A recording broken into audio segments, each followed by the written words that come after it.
மனிதனுடைய ஆடை தேவையை பூர்த்தி செய்யக்கூடிய அடிப்படை தாவரம் பருத்தி தான் இல்லையா? ஆமா. அப்படிப்பட்ட பருத்தியில சாகுபடி பண்ணக்கூடிய தொழில்நுட்பங்களை பத்தி நம்ம தெரிஞ்சுக்கணுமா வேணாமா? நிச்சயமா தெரிஞ்சுக்கணும். அதை பத்தின ஒரு படத்தை தான் இப்ப நம்ம பார்க்க போறோம். ஓ, அடுத்து அதை பத்தி தானா? அதை பத்தி தான் கார்த்தி, பாத்துடலாமா? பாத்துடலாமே.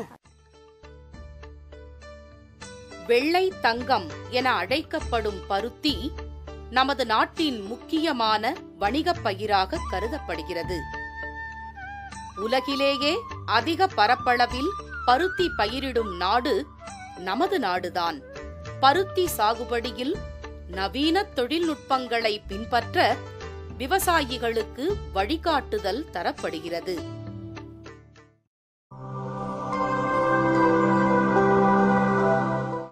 கார்த்தி, உனக்கு ஒரு விஷயம் தெரியுமா? என்ன?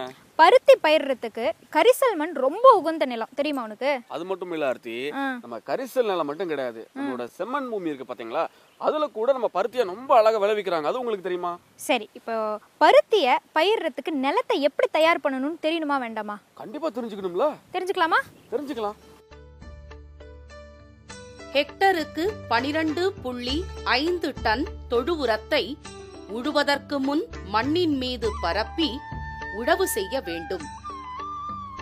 600 கிராம் எடை கொண்ட 3 பாக்கெட் அசோஸ்பைரில்லம் மற்றும் 600 கிராம் எடை கொண்ட 3 பாக்கெட் பாஸ்போபாக்டீரியா இட வேண்டும். இதனால் செயற்கை உரங்களுக்கு ஆகும் செலவை கணிசமாக குறைக்கலாம்.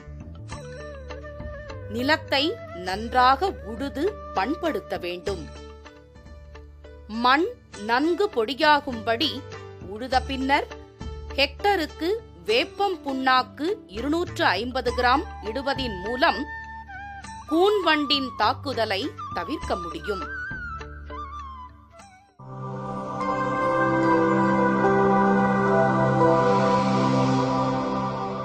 ரகங்களுக்கு ஏற்ற இடைவெளியில் நீள பார்கள் அமைக்க வேண்டும்.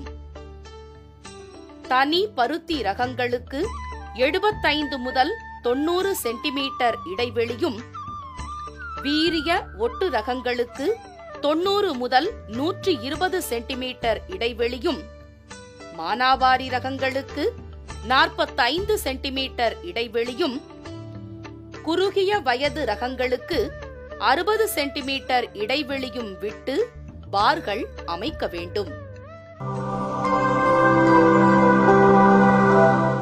எங்க ஊர் பக்கம் ஒரு பழமொழி சொல்லுவாங்க. என்ன பழமொழி? ஆடிப்பட்டம் தேடி விதைன்னு சொல்லுவாங்க.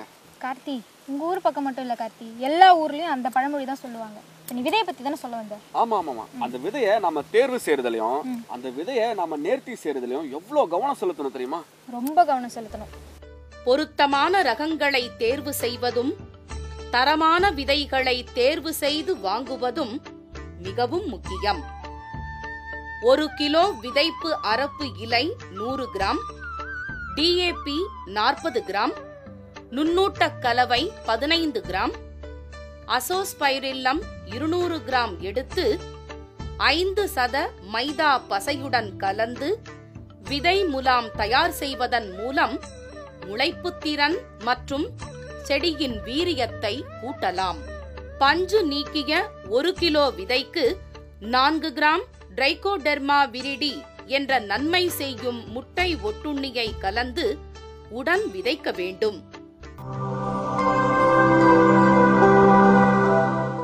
ஆர்த்தி, பருத்தியை பத்தி நாம இவ்வளவு விஷயம் பேசுறோம்ல, ஆனா அந்த பருத்தியை எப்படி நடணும்னு உங்களுக்கு தெரியுமா? பருத்தி விதைகளை நடும் பொழுது பார்களுக்கு குறுக்கே கயிறு பிடித்து பரிந்துரைக்கப்பட்ட இடைவெளியில் 2 அல்லது 3 விதைகளை 3 சென்டிமீட்டர் ஆழத்தில் ஊன்ற வேண்டும். கார்த்தி, பருத்தி சாகுபடியும் போது இந்த ஊடு பயிரா, அதாவது இந்த வாய்க்கால்கள் பாத்தி வரப்போறங்கள் எல்லாம் தட்டைப்பயிறு போன்ற பயிர்களை நம்ம பயிரிடும் போது பூச்சி தாக்குதல்லாம் ரொம்பவே குறைஞ்சிடும். அது மட்டும் இல்ல, மண் வளமும் இன்னும் அதிகமா மேம்படும். ஊடு பயிராக வாய்க்கால்கள் பாத்தி வரப்புகளின் ஓரங்களில் தட்டை பயிறு வளர்த்தால் பொறிவண்டுகள் பெருக்கத்திற்கு துணை புரியும். மேலும் பூச்சியின் வருகையை கண்காணிக்க ஊடு பயிராக மக்காச்சோளம், உளுந்து, சீனி அவரையும் ஓரப்பயிராக ஆமணக்கு, சூரியகாந்தியும் பயிரிட வேண்டும். ஆமணக்கு புரோடீனியா புழு தாய்ப்பூச்சிகள் முட்டையிட கவர்ந்திழுக்கும். வாய்க்கால்களில் மக்காச்சோளம் பயிரிட்டால் கிரைசோப்பா, குளவிகள் போன்ற நன்மை தரும் பூச்சிகள் பெருக்கத்திற்கு துணை புரியும். சரியான பயிர் பராமரிப்பு முறைகளை நாம பின்பற்றினோம்னா பருத்தியில சாகுபடி செலவை குறைச்சிடலாம். அதே வேளையில விளைச்சலையும் அதிகரிக்கலாம். விதைத்த 10வது நாள் முளைக்காமல் இருக்கும் இடங்களில் புதிய விதைகளை கொண்டு நிரப்ப வேண்டும். இதனால் தேவையான பயிர் எண்ணிக்கையை பராமரிக்க முடியும்.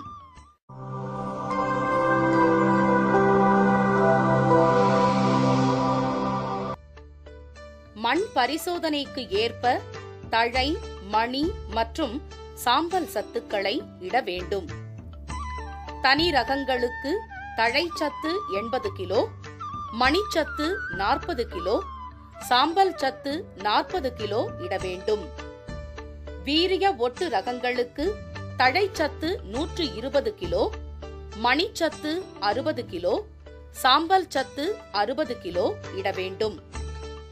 சுபின் ரகத்துக்கு தழைச்சத்து 90 கிலோ, மணிச்சத்து 45 கிலோ, சாம்பல் சத்து 45 கிலோ இட வேண்டும்.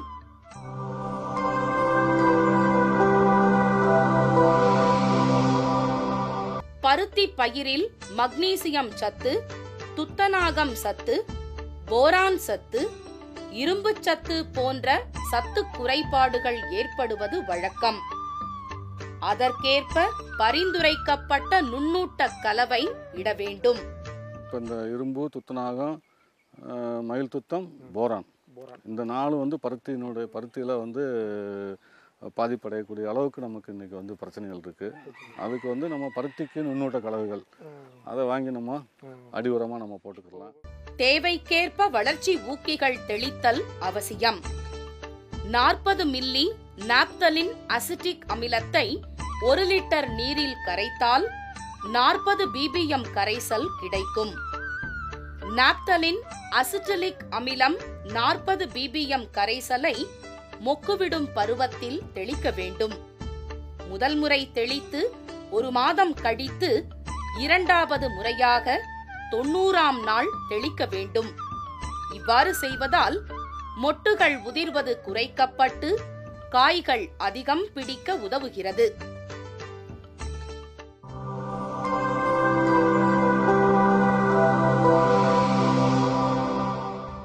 பருத்தியின் உயரத்தை குறைத்து பக்கவாட்டு வளர்ச்சியை அதிகரிக்க நுனி கிள்ளுதல் தொழில்நுட்பம் உதவுகிறது. இவ்வாறு செய்வதால் பக்க கிளைகள் உருவாகி பூக்களும் காய்களும் அதிக எண்ணிக்கையில் உண்டாகி காய்கள் உரிய காலத்தில் வெடிக்க உதவுகிறது. இந்த சப்பை கிள்ளுதல் நுனி கிள்ளுதல். இந்த கிள்ளும் போது வளர்ச்சி கம்மியாயிரு. கட்டார உடனே சைடில் வாது வரும். வாது வந்தோடனே சப்பை கட்டும். பக்கச்சிம்பு. வாது மீன்ஸ் பக்கச்சிம்பு. அதனால இந்த பருத்தியை பொறுத்தளவில் முக்கியமானது நுனி கிள்ளுதல். இந்த பயன் பக்கச்சிம்பு அதிகமாக வரும். சப்பை சிம்புனா வரும். ஒரு சிம்புக்கு ஒரு சப்பை வருமா இல்லையா? அதனால எங்க சொன்ன பார்த்தீங்களா, அந்த நுனி பாருங்க, ஃபுல்லாக கிளக்கூடாது, நுனி படி கிளணும். சரிங்களா? அதை பார்த்தீங்களா காமிக்காது.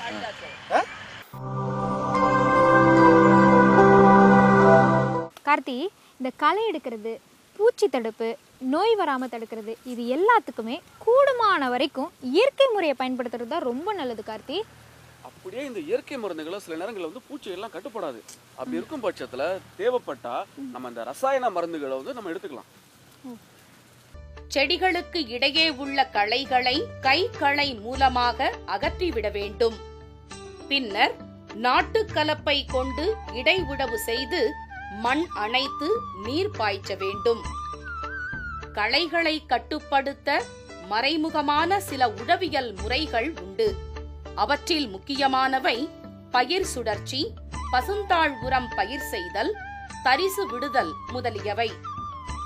அடர்த்தியான தீவனப் பயிர் அல்லது பயறு வகை போன்றவற்றையும் இடை உழவு செய்யக்கூடிய பயிர்களையும் பயிர் செய்தல் களைகளை குறைக்க பெரிதும் உதவும். அமெரிக்கன் காய்ப்புழு, இளஞ்சிகப்பு காய்ப்புழு, தண்டு கூன் வண்டு, சாம்பல் நிற வண்டு போன்ற பூச்சிகள் பருத்தி பயிரை தாக்குகின்றன. பருத்தி கூன் வண்டு பூச்சி தாக்குதலின் அறிகுறியாக நிலமட்டத்திற்கு சற்று மேலே தாக்கப்பட்ட தண்டுகளில் முடிச்சுகள் காணப்படும். தாக்கப்பட்ட தண்டுகளில் சிறிய துளைகள் காணப்படும். தாக்கப்பட்ட செடிகள் காய்ந்து மடிந்துவிடும். தண்டு கூன் வண்டோட தாக்குதல் வந்து அங்கங்கே இருந்துச்சு. இந்த தண்டு கூன் வண்டு தாக்குதல் வரும்போது பார்த்திங்கன்னா இந்த மாதிரி பார்த்திங்கன்னா இந்த வேரும் இந்த தண்டு ஜாயிண்ட் இடத்துல பார்த்திங்கன்னா முடிச்சு மாதிரி இருக்கும். இந்த முடிச்சு வந்து நம்ம நடக்கிற போதோ தண்ணி கட்ட உள்ளே போகிற போதோ சடக்குன்னு ஒடிஞ்சிரும். அதை ஒடிச்சு பார்த்தீங்கன்னு சொன்னால் உள்ளே வந்து அந்த தண்டு கூன்வண்டோட தாக்குதல் தெரியும். இந்த பாருங்கள், தண்டு கூன்வண்டோட தாக்குதல் வந்து தெரியும். உள்ளே வந்து புழு இருக்கிறதுனால இது வந்து உள்ளே போகிற தண்ணி சத்துக்களை வந்து எல்லாம் தடைபட்டுரும். தடைபட்டு முடிவாக வந்து இந்த செடி வந்து பட்டு போகும். அப்போ வந்து மகசூல் வந்து இது மாதிரி பரவலாக ஏரியாவில் படுற போது மகசூல் வந்து குறையிறதுக்கான வாய்ப்பு வந்து அதிகமாக இருக்குது.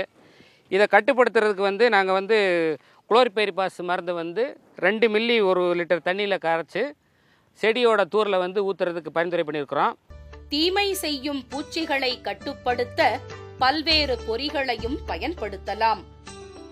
அவற்றில் முக்கியமானவை மஞ்சள் ஒட்டும் பொறி, விளக்கு பொறி, இனக்கவர்ச்சி பொறி ஆகிய 3 வகை பொறிகள் ஆகும். சாறு உறிஞ்சும் பூச்சிகளான கொசு, வெள்ளை ஈ போன்றவற்றை கட்டுப்படுத்த இந்த ஒட்டும் பொறி பயன்படுகிறது. ஒரு மஞ்சள் வண்ண அட்டையின் மேல் விளக்கெண்ணெய் தடவி வயல்களில் வைத்தால் இந்த பூச்சிகள் அட்டையில் ஒட்டிக்கொள்ளும். ஒரு அடிக்கு ஒரு அடி உள்ள அட்டை, ஏதோ ஒரு அட்டை 1 அடி இருந்தாலும் பரவாயில்ல. அதில் வந்து மஞ்சள் வர்ணத்தை பூச்சிட்டு விளக்கெண்ணெய் இருக்கு இல்லையா, விளக்கெண்ணெய் தடவி வேண்டியது இந்த வச்சுட்டோம்னா வெள்ளை ஈக்கள் பூரா வந்து இதில் வந்து ஒட்டிக்கிடும். ஒயிட் ஃப்ளைஸ், பருத்தியில் ஒயிட் ஃப்ளைஸ் வெள்ளை ஈக்கள்னு வரும். இந்த வெள்ளை ஈக்கள் வந்து சாறை உறிஞ்சி சேதத்தை விளைவிக்கக்கூடிய பூச்சிகள். அந்த பூச்சிகள் வந்து இதில் ஒட்டிக்கிடும். ஒரு ஏக்கருக்கு 20 எண்ணம் வைக்கணும். விளக்கு பொறி அமைத்து தண்டுப்புழு மற்றும் இலை சுருட்டு புழு, அந்து பூச்சிகள், தத்து பூச்சிகளின் நடமாட்டத்தை கண்காணிப்பதோடு மட்டுமல்லாமல் அவற்றை கவர்ந்து அழிக்கலாம். முன்னிரவு நேரங்களில் வயலில் இருக்கக்கூடிய தாய் அந்து பூச்சிகளை கவரக்கூடியது. ஆமாம், ஒரு லைட்டு, அந்த லைட்டு வந்து மின்சார விளக்காக இருக்கலாம். இப்போ வந்து சார்ஜ் லைட் வந்துருச்சு, சார்ஜ் லைட்டாக கூட வச்சுக்கலாம். கீழே ஒரு தட்டு இல்லை தாம்பாளம், அதில் தண்ணி விட்டுக்கிட வேண்டியது. அதில் 2 சொட்டு கரைசல் விட்டுக்கலாம்னு சரி, விடாமனாலும் பரவாயில்ல. காலையில் வந்து அந்த பூச்சிகளை எல்லாம் சேகரித்து அழிச்சிடுறது. ஒரு ஏக்கருக்கு 2 இடத்துல இந்த மாதிரி விளக்கு பொறிகள் வைக்கலாம்.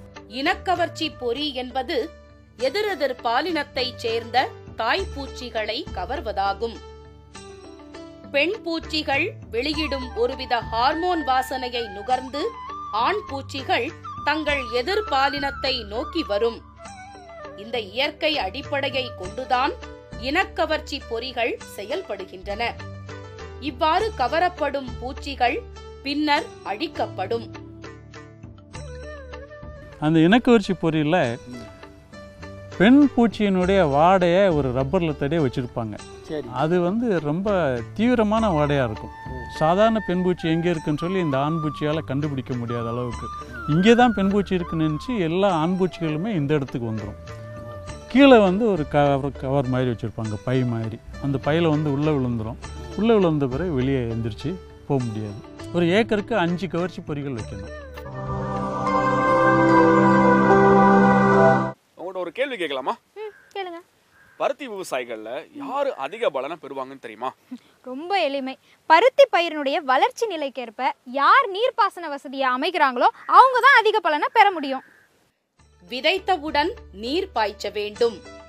மீண்டும் விதைத்த 3ஆம் நாள் உயிர் தண்ணீர் கட்ட வேண்டும். தேவைப்பட்டால் விதைத்த 10 முதல் 15ஆம் நாள் இடைவெளி நிரப்பும் சமயத்தில் ஒரு முறை தண்ணீர் கட்ட வேண்டும். 20 நாட்கள் கழித்து 15 முதல் 20 நாளுக்கு ஒரு முறை தண்ணீர் கட்ட வேண்டும். நீர் பாய்ச்சுதலை மண்ணின் ஈரம் காக்கும் தன்மை, மழை, செடியின் வளர்ச்சி முதலியனவற்றை கருத்தில் கொண்டு மாற்றி அமைத்துக் கொள்ளலாம். பருத்தி காய்களில் மேலிருந்து கீழாக லேசாக கீறல் தோன்றி பின்பு சுமார் 2 முதல் 3 நாட்களில் முழுவதுமாக நன்றாக மலர்ந்து வெடித்த பின்தான் பருத்தி எடுக்க வேண்டும். சரிவர வெடிக்காத காய்களில் இருந்து பருத்தி எடுக்கக்கூடாது.